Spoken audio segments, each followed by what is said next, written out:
नमस्कार. आम्ही बहिणी या आपल्या चॅनलमध्ये तुमच्या सर्वांचे मनापासून स्वागत. मी चाललेले आहे आईकडे, आईला भेटण्यासाठी. आज वेळ काढून म्हटलं चला जाऊयात. आलेले आहे आता आईकडे. म्हटलं बघूया. बेल वाजवली. मग त्याच्यानंतर अनिताने दार उघडले. अनिता आणि आई माझी वाटच बघत बसलेल्या. मग त्याच्यानंतर आईला नमस्कार करून घेतला. आई म्हणत होती तू कशी आली, काय आली, आईची चौकशी चाललेली. कारण खूप दिवस झालं आई म्हणत होती येऊन जा, भेटून जा. पण काय होतं, घरातली बरीच कामं असतात आणि आता संक्रांत असल्यामुळं शिलाईचं काम असतं, त्यामुळं कुठंही जाता येत नाही. पण तरी त्यातल्या त्यात वेळ काढून म्हणलं आईकडं जाऊन येऊया. परत एकदा सण चालू झाले की मग अजिबात कुठं हलता येत नाही. आणि मंदिरातलं पण काम असतं, घरातलं असतं, शिलाईचं काम असतं. ही तिन्ही पण कामं असतात. त्यामुळं कुठंही जायचं म्हटलं ना तर सगळं रुटीन बिघडतं. पण तरीसुद्धा आईला भेटण्यासाठी 1-2-3 तास म्हटलं जाऊन तरी येऊयात, निदान तिला बरं वाटेल. आधीमध्ये गेलं की आईला बरं वाटतं, जरा तेवढंच मुली येऊन गेल्या, भेटून गेल्या असं तिला वाटतं.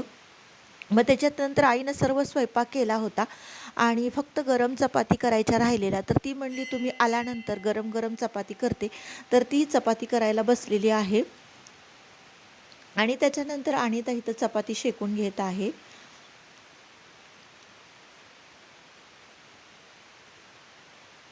कारण थंडीच्या दिवसात गार नको वाटते, त्यामुळे ती म्हणली तुम्ही आल्यानंतरच आपण गरम चपाती करूयात. त्याच्यानंतर बघू शकता आईनं कसा छान असा बेत केलेला आहे. कोथिंबिरीच्या वड्या केलेल्या आहेत, बटाट्याची भाजी केलेली आहे,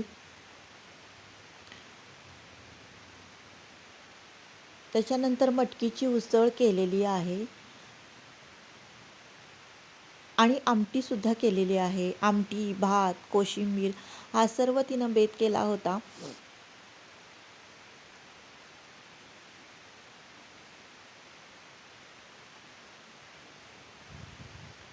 त्याच्यानंतर वडिलांच्या फोटोचं दर्शन घेतलं. वडील जाऊन 4 वर्ष झाले, पण अजूनही वडिलांची खूप अशी आठवण येते. मग म्हणलं त्याच्यानंतर सगळं ताट वगैरे व्यवस्थित करून दिलं आईनं आम्हाला जेवणासाठी. म्हणजे बघू शकता किती सुंदर असं पद्धतीनं आईनं ताट तयार करून आम्हाला जेवायला दिलेलं आहे. चला बाय, भेटू.